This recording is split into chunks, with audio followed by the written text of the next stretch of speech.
ناگہانی اچانک اور وہ شعور نہ رکھتے ہوں تو کہہ دے یہ میرا راستہ ہے، میں دعوت دیتا ہوں اللہ کی طرف، بصیرت پر ہوں میں اور وہ جنہوں نے میری پیروی کی، وسبحان اللہ وما انا من المشرکین۔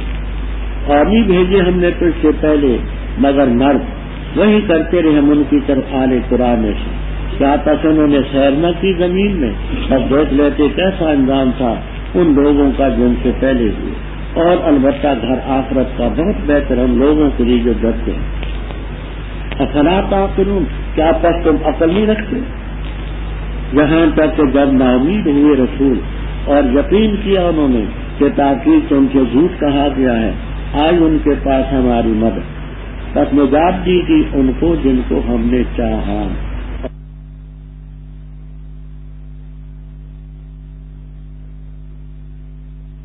ٹھیک ہے، اس چیز کی جو اس کے سامنے کتابیں ہیں اور تفصیل ہے ہر چیز کی اور ہدایت ہے رحمت اسلام کے لیے جو ایمان ہے۔ رب آپ نے واقعے کے ابتدا میں پڑھا کہ یوسف علیہ السلام اور ان کے بھائیوں کے واقعے میں آیات للسائلین، خدا کی قدرت کی کئی نشانیاں، فرمایا نشانیاں تو اور بھی بڑی ہیں لیکن نشانیوں سے عبرت نہیں حاصل کرو، نشانیاں بڑی، وَقَيِّم مِّنْ آیَةٍ فِي السَّمَاوَاتِ، کتنی نشانی آسمان کی بلندی تھوڑی نشانی ہے، سورج کم نشانی ہے، چاند کم نشانی ہے، یہ نشانیاں تھوڑی ہیں، زمین میں پہاڑ ہیں، دریا ہیں، میدان ہیں، بے شمار چیزیں ہیں، جو نشانیوں پر سے گزر جاتے اور اعراض کر کے عبرت نہیں حاصل کرتے۔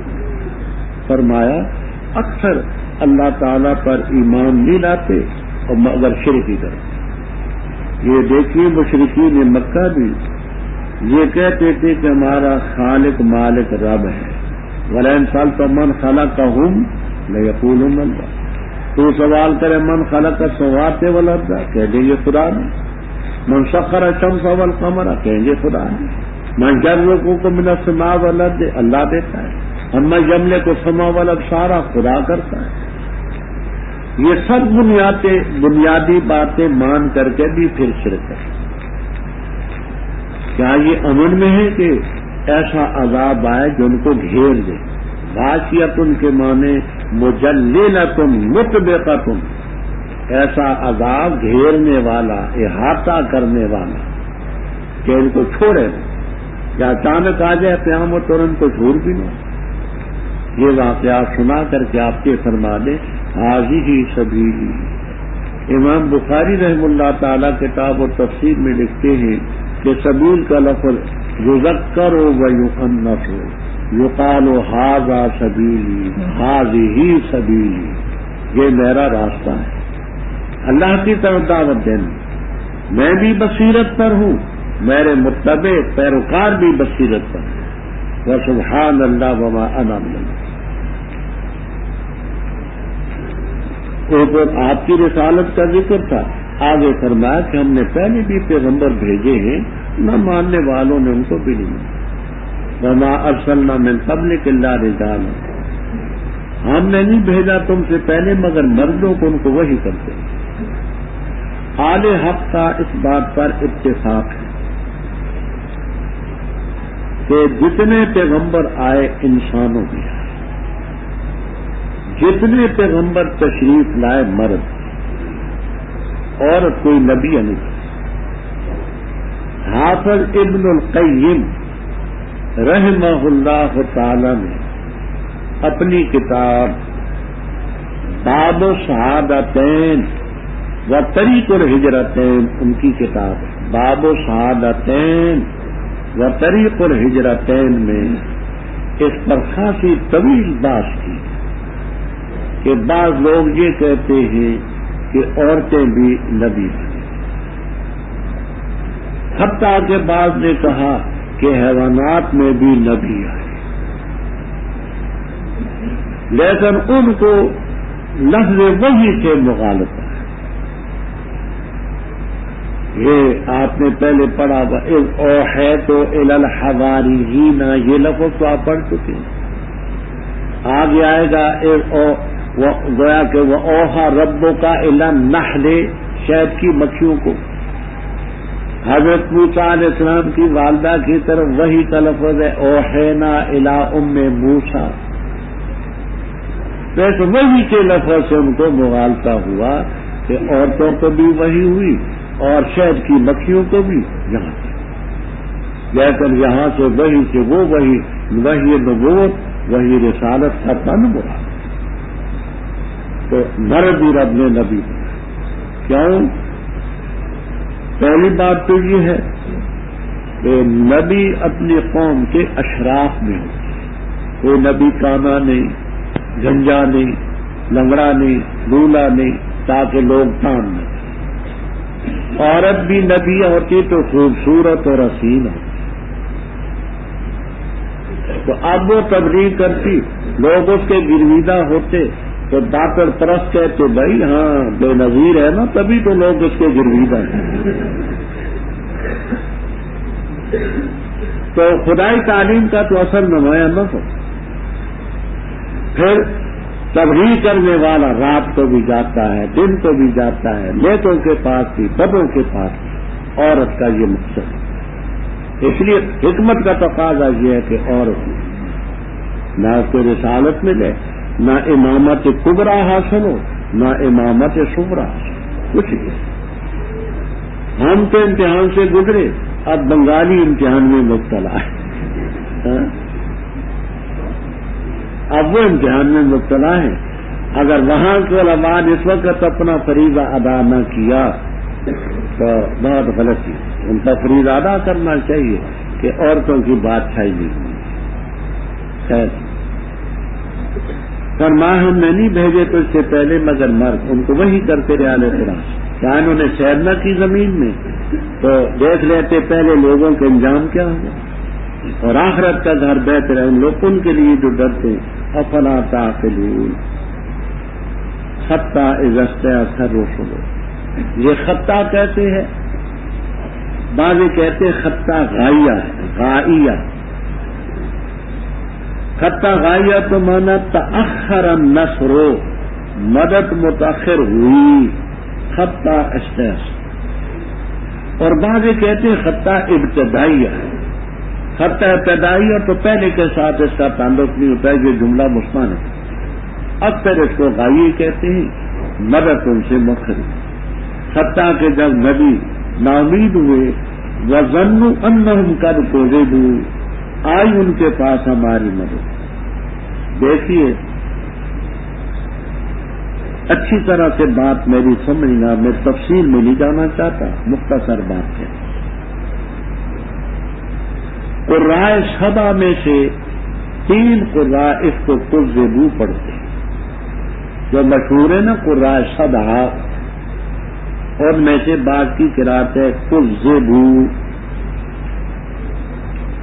تو کذبوا کی تفسیر ہو قرات ہو تو معنی یہ ہو کہ وظنوا، اور ظن کیا پیغمبروں نے انہم قد کذبوا، کہ بے شک ان کی تاکید سے تکذیب کی گئی.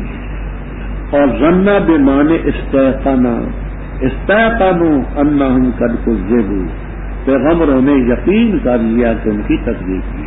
اور آپ پہلے پڑھ چکے کذبا فلان کذبا کذبا.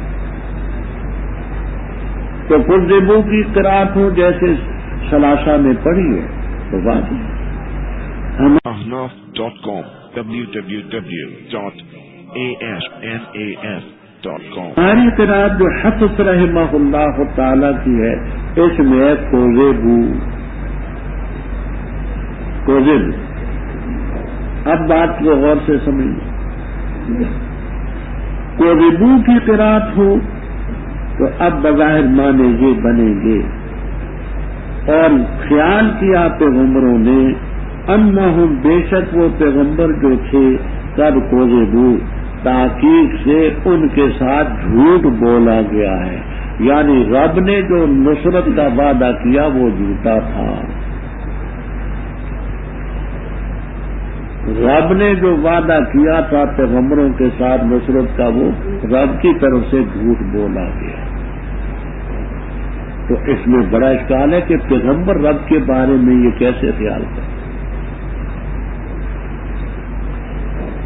تو اس کی ایک تفسیر تو وہ ہے جو بخاری میں حضرت عائشہ صدیقہ رضی اللہ تعالیٰ عنہا سے منقول. وہ کیا؟ وہ یہ ہے کہ کوزیبو اللہ کی طرف سے نہیں، اتباع رسل جو پیغمبروں کے پیروکار تھے ان کی طرف سے پیغمبروں کے ساتھ جھوٹ بولا گیا. اے لم یکونوا صادقین فی دعوی ایمانہم، وہ اپنے ایمان کے دعوے میں سچے نہ تھے جبھی مدد نہیں آئی. جو اتباع رسل تھے ان کی طرف سے جھوٹ کہا گیا، نہ یہ کہ رب کی طرف سے جھوٹ کہا. یہ بخاری میں بیضاوی، روح المعانی، کبیر، قرطبی، البحر المحیط وغیرہ بھی کہتے اس سے بھی آسان تفسیر ہے. وہ یہ ہے کہ یہ وَظَنُّوا کی ضمیر پیغمبروں کی طرف نہ لوٹاؤ، یہ کفار کی طرف لوٹا اور پہلے موجود ہیں. عاقبۃ الذین من قبلہم، کافروں کا ذکر پہلے ہے. مانا یہ ہوں گے یہاں تک کہ جب پیغمبر ناامید ہو گئے مدد کی تاخیر کی وجہ سے. وَظَنُّوا، اور کفار نے خیال کیا، انہم قد کذبوا، کہ بے شک یہ پیغمبر جو ہیں ان سے جھوٹ کہا گیا، خدا کی طرف سے وعدہ نصرت کا جھوٹا ہے. یہ میں نے کیا کہا؟ وَظَنُّوا أَنَّهُمْ قَدْ كُذِبُوا. دو فرقیں ہیں، ایک فرق سوالوں کی جو چیز کی ہے وہ اس کی جو اس فرق نے حالت کی کہ وَظَنُّوا ان پیغمبروں نے گمان کیا اس طرح کا نہیں. دونوں نے یہ یقین کر لیا کہ اصل تاثیر یہ پیغمبر جو ہیں ان کو جھٹلایا گیا، وہ تو جھٹلایا گیا. دوسری فرق اور ظنوا بمعنی استيقنوا کے بخاری میں مذکور ہے. دوسری تفسیر یہ ہے کہ قد كذبوا. دوسری فرق تو اس صورت میں جو مانا غلط بنتا ہے کہ ظنوا گمان کے ان پیغمبروں نے ان کی تحقیق کی پیغمبر جو تھے ان سے جھوٹ کہا گیا، یعنی اللہ کی طرف سے جو مدد کا وعدہ تھا وہ جھوٹا. تو اس کے دو تفسیریں ہیں. ایک حضرت عائشہ رضی اللہ تعالیٰ عنہا سے بخاری میں منقول ہے. وہ فرماتی ہے کہ یہ قد کذبوا یہ اتباع رسول کے بارے میں ہے، یعنی پیغمبروں نے یہ خیال کیا کہ ان سے جھوٹ کہا گیا. من جانب اللہ نہ، من جانب اتباع رسل. لم یکونوا صادقین فی ایمان، یہ لوگ اپنے ایمان میں سچے نہ تھے، انہوں نے ایمان کا دعویٰ جھوٹا کیا جبھی تو مدد نہیں آئی. جی دوسری تفسیر یہ ہے کہ ظنوا کی ضمیر جو ہے کہ رسول کی طرف راجع ہے، بالکل کفار کی طرف راجع ہے، اور انہم کی ضمیر رسول کی طرف راجع ہے. تو ظنوا ان کافروں نے بھی گمان کیا کہ انہم یہ پیغمبر جو تھے ان سے جھوٹ کہا گیا، یعنی جو نصرت کا وعدہ رب کی طرف سے ہوا تھا ان کے ساتھ یہ نجیا کو متکلم کا صیغہ نہ سمجھنا. یہ نور نفس کلمے کی ہے اور شرفا کے طور پر نجا ینجی تنجیہ باب تفصیل ہے. تک نجات دی گی جن کو ہم نے چاہا. جمع متکلم کا صیغہ نہ سمجھنا نشا کے طور پر. آپ کو چکر دیں گے ممتحن، کہیں گے مولانا تو نجیا بھی متکلم ہے، آگے نشا بھی متکلم ہے، تو ان کا آپس میں کیا جوڑ ہے؟ تو نجیا متکلم کا صیغہ نہیں ہے، یہ غائب کا صیغہ ہے. شرفا کے طور پر نجات دی گی جن کو ہم نے چاہ اور نہیں ٹالا جاتا ہمارا عذاب مجرم کا. لقد کان فی قصصہم، اب یہ ہم کی ضمیر کدھر جاتی ہے؟ تو یہ تفسیر بھی آپ کو تمام تفسیروں میں ملے گی. ہم کی ضمیر راجع بسوئے رسل، یہ بھی آپ نے پڑھا وما ارسلنا من قبل کا رسل کا ذکر ہے. دوسری یہ کہ ہم کی ضمیر یوسف علیہ السلام اور ان کے بھائیوں کی ان کے بیان میں عبرت ہے اہل الالباب۔ یہ قرآن پاک کوئی ایسی بات تو نہیں جو گھڑی جائے، لیکن پہلی کتابوں کی تصدیق ہے، اس میں ہر ایسی چیز کی تفصیل ہے جو افتاد ہوئی ہے کہ امر دین و ہدی و رحمۃ لقوم یؤمنون۔ بسم اللہ الرحمن الرحیم، الف لام میم را، یہ آیتیں کتاب کی اور وہ چیز ہے جو نازل کی گئی تیری طرف میرے رب کی طرف سے حق ہے، لیکن اکثر لوگ ایمان نہیں لاتے۔ اللہ تعالیٰ کی ذات وہ ہے جس نے بلند کیا آسمان بغیر ستونوں کے جن کو تم دیکھو، پھر مستوی وارث پر، اور مسخر کیا اس نے شمس اور قمر کو، ہر ایک چلتا ہے اس میعاد کے لیے جو مقرر ہے، تدبیر کرتے کام کی، تفصیل سے بیان کرتے آیات تاکہ تم اپنے رب کی ملاقات پر یقین رکھو۔ اور وہ ذات ہے جس نے پھیلائی زمین اور بنائے اس میں مضبوط پہاڑ اور نہریں، اور ہر قسم کے پھلوں سے بنائے اللہ تعالیٰ نے زوجین جوڑے، اثنین جوڑے، یغشی اللیل النہار، اڑا دیتے رات کو دن پر۔ بے شک اس کے اندر البتہ نشانی اس قوم کے لیے جو فکر کرتی ہے۔ اور زمین میں قطعان ٹکڑے متجاورات ملنے والے، اور باغات ہیں انگوروں کے، اور کھیتی ہے اور کھجوریں ہیں سنوان شاخوں والی، اور وہ بھی جو شاخوں والی نہیں، پلائی جاتی ایک ہی پانی سے، اور فضیلت دیتے ہم بعض کو بعض پر کھانے میں۔ بے شک اس میں البتہ نشانی اس قوم کے لیے جو عقل رکھتی ہے۔ اور اگر تو تعجب کرتا ہے بس عجیب ہے بات ان کی، کیا جس وقت ہم مر جائیں گے، کیا بے شک ہم نئی مخلوق بنائے اور مٹی ہو جائیں گے، کیا نئی مخلوق بنائے جائیں گے؟ وہ لوگ ہیں جنہوں نے کفر کیا اپنے رب کے احکام کا، اور وہ لوگ ہیں الاغلال و طوق ان کی گردنوں میں ہوں گے، اور وہ لوگ ہیں اصحاب النار ہم فی خالدون۔ اور تو سے جلدی کا مطالبہ کرتے سیاح تکلیف کا، حسن راحت سے پہلے، اور تاخیر سے گزر چکی ان سے پہلے سزائیں، اور بے شک رب تیرا البتہ مغفرت والے بخشنے والے لوگوں کو ان کے ظلم کے باوجود، اور بے شک رب تیرا سخت سزا دینے والے۔ اور کہتے ہیں وہ جو کافر ہیں کیوں نہیں اتاری گی اس نبی پر نشانی رب کی طرف سے؟ پختہ بات ہے تو ڈرانے والا ہے، وَلِكُلِّ قَوْمٍ ہاد، ہر قوم کے لیے ہادی رب۔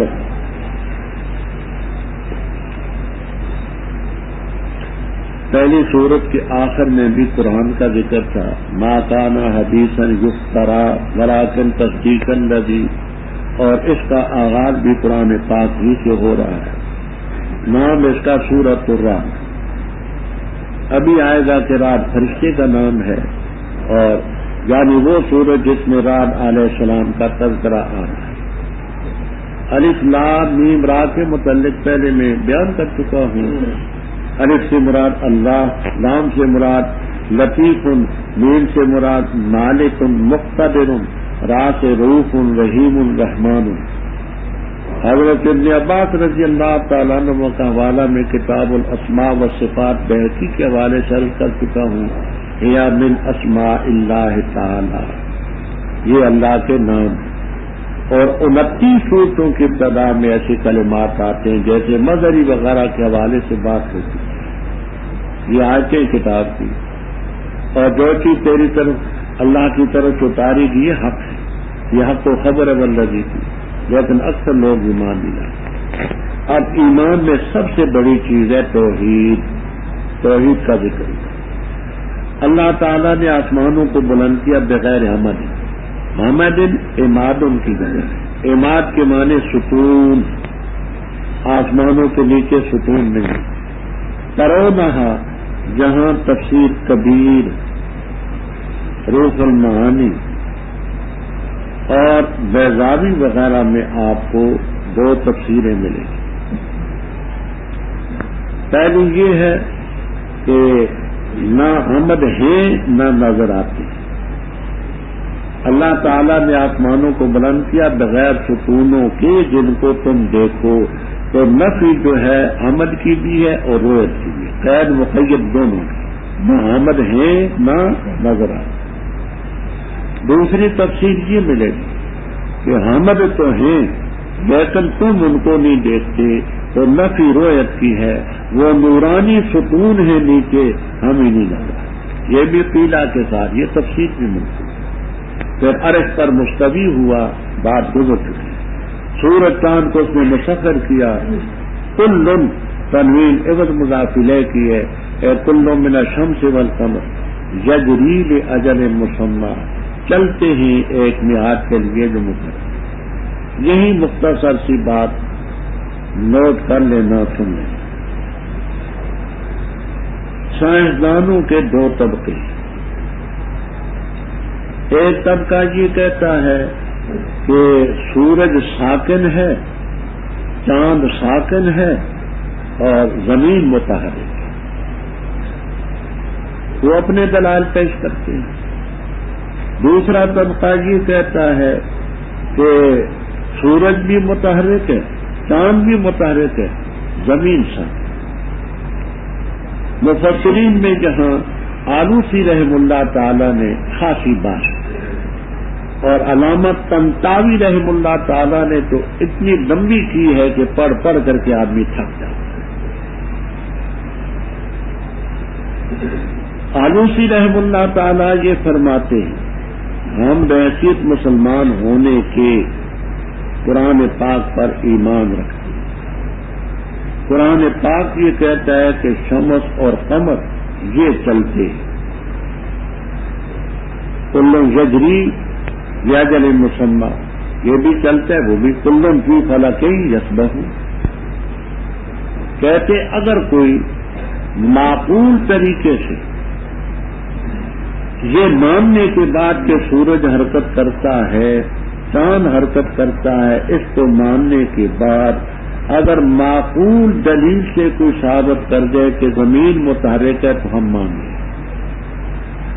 لیکن سورج کی حرکت کو ماننے کے بعد، چاند کی حرکت کو ماننے کے بعد، اور اگر کسی معقول دلیل سے ثابت نہ ہو سکے تو ہم نس کو نہیں چھوڑ سکتے تمہاری باتوں. تمہاری باتیں بنتی بھی ہیں، بگڑتی بھی. مولانا سید سلیمان ندوی رحمہ اللہ تعالی نے سیرت النبی کی 3 جلد میں معجزات پر بڑی طویل علمی بات نقل کی. 3 جلد اس میں انہوں نے بہت سے اقوال نقل کیے ہیں غیر مسلموں کے، مسلمانوں کے. خلاصہ یہ ہے کہ رب کا جو نظام ہے وہ اٹل ہے، تمہاری باتیں اٹل ہیں. مثلا یونان کا ایک فلسفی اور حکیم تھا، تعلیق ملتی اس کا نام تھا، تعلیق طوطے والی، ملتی طوطے والی. اس کا یہ نظریہ تھا کہ یہ پانی جو ہے یہ مفرد اور بسیط ہے. یہ جو پانی ہم پیتے ہیں یہ